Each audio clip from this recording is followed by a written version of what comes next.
We now come to the general debate on LGBT plus History Month. I call the Minister to move, Minister Nia Griffith. Thank you very much indeed, Madam Deputy Speaker. Well, for most people under the age of 40, it's almost inconceivable to imagine a society in which LGBT plus people were not visible and integrated. Most, if not all of us, have LGBT plus family, friends and colleagues. In this very chamber, 1 in 10 members identify as LGBT plus, a world record for any parliament as far as we know. And yet it was not long ago that LGBT plus people were either invisible or villainised. If an LGBT plus person was hospitalised, their partner was not recognised as next of kin. Trans people on TV were confined to clichés and offensive stereotypes. And if you were to believe the papers, LGBT plus people were deviants to be feared. That British society is now a largely welcoming place for LGBT plus people is due to the tireless and patient efforts of countless individuals and groups, from the early efforts of campaigners in the 1950s, quietly seeking the recommendations of Lord Wolfenden and see them made into law, to the loud protests against Section 28 in the 1980s, and the moving fight for marriage equality in the 2010s. These people have not only driven change, they've enriched our society. The Stonewall riots in America were a landmark moment in the global fight for LGBT plus equality. From then on, unapologetic visibility and authenticity would be the banner under which LGBT plus people would organise. These lessons were learned and adapted to life here in the UK, where we have our own history of struggle for LGBT plus equality. Our first Pride March was held in 1972, when a few hundred brave souls wound their way from Hyde Park to Trafalgar Square. The trepidation of these individuals that they must have experienced is today perhaps hard for many of us to imagine.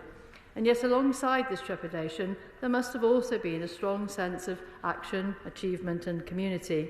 It's undoubtedly that sense of community that played a part in one of the more colourful moments in our history.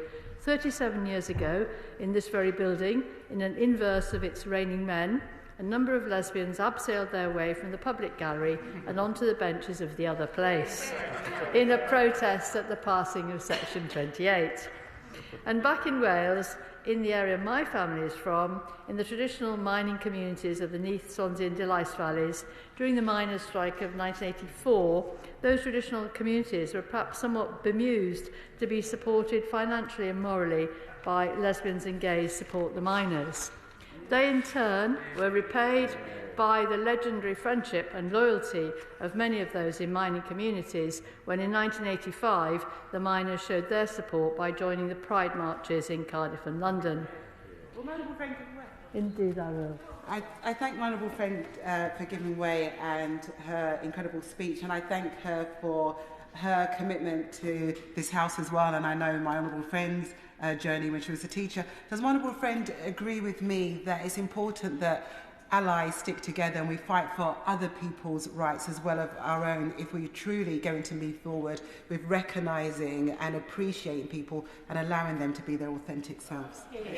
Well, she is absolutely right. In the fight for rights, it is absolutely right that we stick together, and I know that she has done fantastic work as a fantastic ally of the LGBT plus community.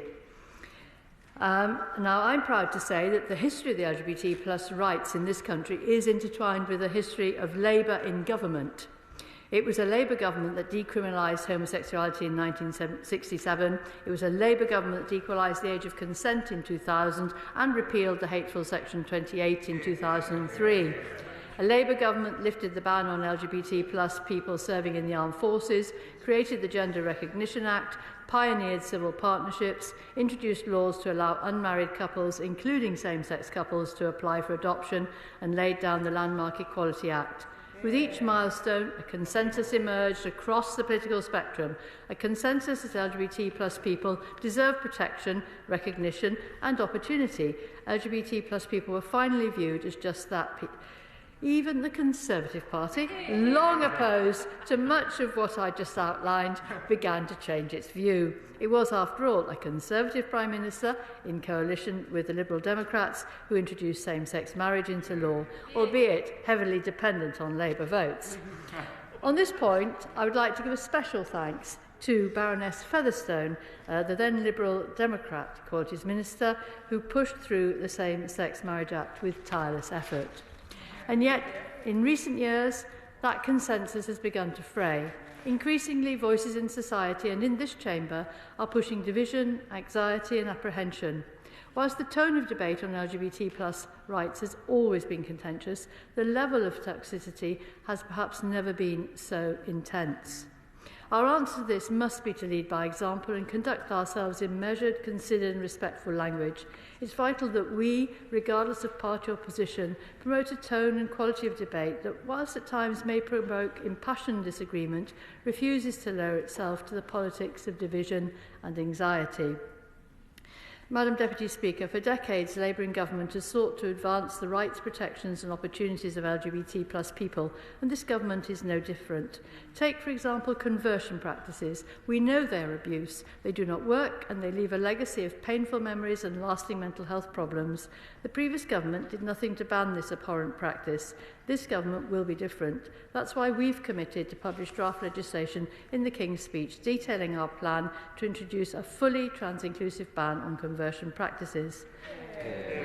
Of course, whilst it's important that we protect people from these abusive practices, the government has been clear that any ban must not cover legitimate psychological support, treatment or non-directive counselling. It must also respect the important role that teachers, religious leaders, parents and carers can have in supporting those exploring their sexual orientation or gender identity. In our manifesto, we also committed to modernising, simplifying and reforming gender recognition law whilst upholding the Equality Act and its provisions on single-sex exceptions. We will remove indignities for trans people who deserve support and acceptance, whilst retaining the need for a diagnosis of gender dysphoria from a specialist doctor. We will set out our next steps on this work in due course. I also want to touch on the important work this government is undertaking around sexual health. Everyone in this House today is aware of the terrible toll that HIV and AIDS took upon the LGBT+ community during the 1980s and 90s. During this time, thousands of young gay and bisexual men and trans people lost their lives. Since then, attitudes have changed through the work of so many courageous individuals. Many of us remember the courage of the then MP for Islington and South Finsbury, Chris, now Lord Smith, already the first openly gay MP. Then in 2005, he announced his HIV positive status, becoming the first member of this House to acknowledge their diagnosis. As set out in our manifesto, HIV is a key priority for the government, and we have commissioned a new plan to end HIV transmissions within England by 2030. We have shown our commitment to this. Just this week, the Prime Minister showed us all how easy and quick an HIV test can be. And back in November, the Prime Minister confirmed £27 million of additional funding to expand the highly successful NHS Emergency Department opt-out HIV testing programme. In regard to opt-out testing, we know this works well and is able to reach those who are less likely to engage with sexual health services. During the last 27 months, over 2 million HIV tests have been conducted through the programme. Indicatively, indeed I will.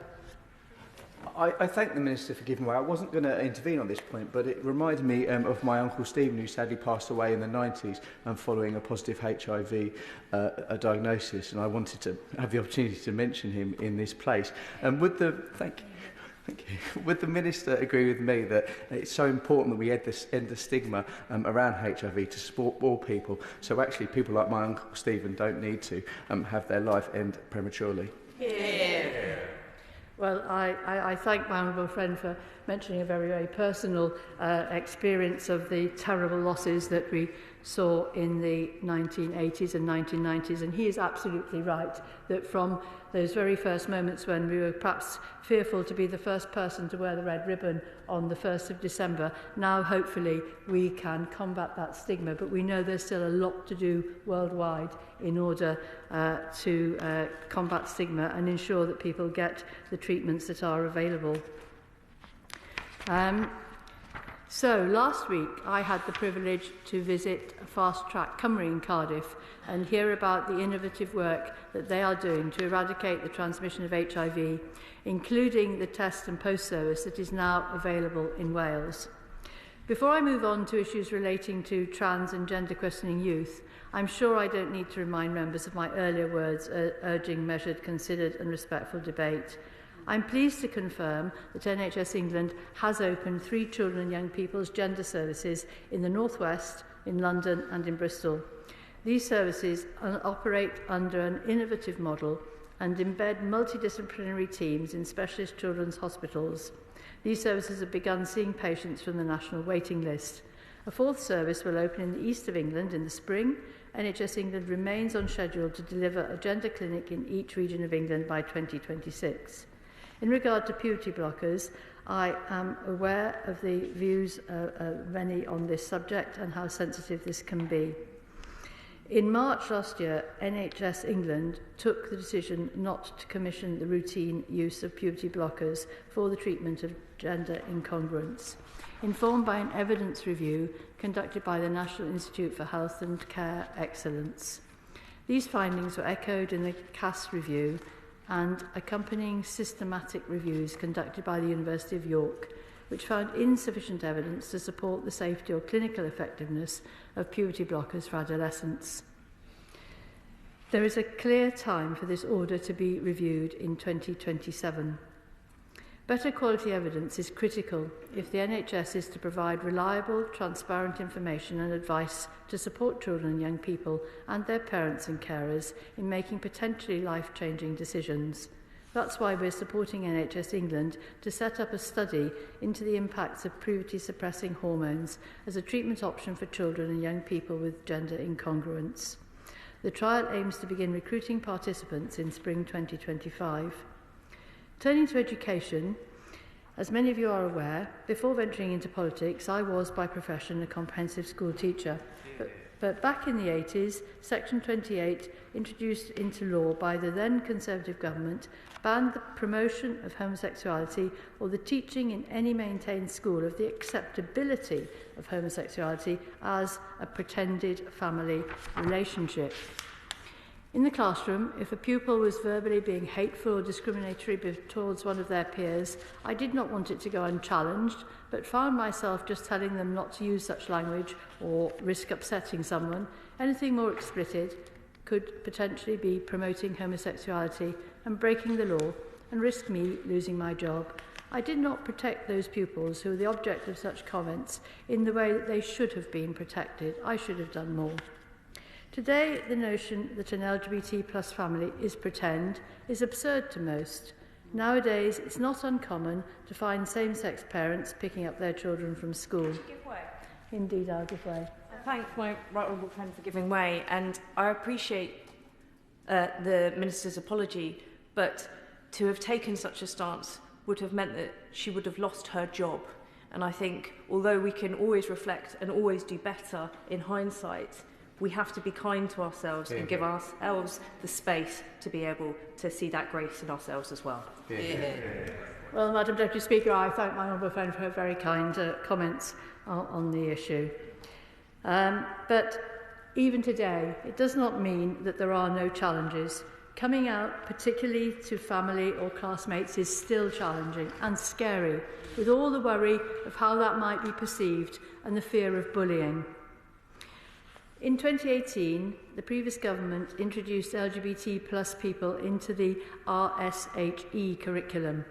The reality of diverse family types would, in stark contrast to Section 28, be taught as a fact of life in modern Britain. Mr. Speaker, as the House is aware, the RSHE and gender questioning pupil guidance is currently under review, and the government is engaging with stakeholders, including parents, teachers and pupils. The government is also drawing from the available evidence, including the CAS review, to finalise the guidance. As the Education Secretary said in her first month in office, children's well-being must be at the heart of any decisions on the RSHE and gender questioning guidance. Another area I wish to touch on today is the LGBT plus veterans and personnel in the armed forces. In 2021, Falklands veteran Major General Alistair Bruce married his husband in full military regalia and was celebrated in regional and national media. Yet when he joined the army in 1979, it was illegal to be both LGBT+ and a member of our armed forces. As a result, the General was forced to hide part of himself for decades just to be afforded the right to serve his country.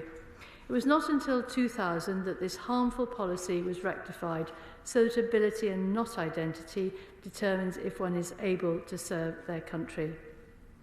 In 2023, Lord Etherton delivered the results and recommendations of his independent review into the period of the ban on LGBT+ personnel. And just this week, at an event to mark 25 years since the lifting of the ban, I heard some of the harrowing stories of those affected by that ban. This government is committed to delivering in full the recommendations of Lord Etherton's review. Only last month, the winning design for a new LGBT+ memorial for armed forces personnel was unveiled, soon to be housed at the National Arboretum. And in December, the Minister of Defence detailed to the House a financial redress scheme that seeks to acknowledge the consequences of the ban. The government has increased the financial redress scheme from the original £50 million allocated by the previous government to £75 million, an increase of 50%. And I would strongly urge any eligible veterans from this time to contact the scheme as soon as they're able. More widely, 10 years ago, the United Kingdom was ranked as #1 nation in Europe for LGBT+ rights, protections and safety. The UK was a global example, not only of acceptance, but opportunity. But 10 years of subsequent Conservative governments has undermined that achievement, from shelving its own LGBT action plan to the embarrassing boycott of its own international LGBT conference to the flip-flopping and delays on banning conversion practices. The Conservative Party slid backwards towards the politics of division. This government aims to reverse that trend. The UK is proud to defend the human rights of LGBT+ people at home and around the world. We are proud members of the Equal Rights Coalition, which is an intergovernmental organisation dedicated to the protection of rights for LGBT+ people. The UK believes human rights are universal and apply equally to all people. This includes those who are LGBT+, who are some of the most systematically persecuted individuals in the world. Currently, 63 countries criminalise consensual same-sex acts. 13 countries can impose the death penalty. At least 49 countries use legislation to criminalise or harass transgender and gender-diverse people. Criminalisation of the LGBT+ people often stems from colonial-era legislation, often imposed by the UK itself. These laws uphold outdated views that undermine the rights of LGBT+ people. They were wrong then and they're wrong now. Our network of over 280 diplomatic missions works to tackle discrimination and end the violence and persecution that persists today. Our £40 million programme is helping improve political, social and economic empowerment by addressing outdated discriminatory laws, promoting protective legislation, enabling local civil society organisations and supporting the most vulnerable LGBT+ people in conflict and crisis. Madam Deputy Speaker, today I have shared and detailed the Government's commitments. This Government stands ready to deliver for LGBT+ people, ending the dithering of recent years and lowering the temperature of toxic debate. May I conclude by saying that as part of the LGBT+ community myself and as Minister for Equalities, it's a privilege to open this debate and I look forward to contributions from across the House. The question is that this House has considered LGBT+ History Month. I call Shadow Minister Mims Davies. Thank you, Madam Deputy Speaker.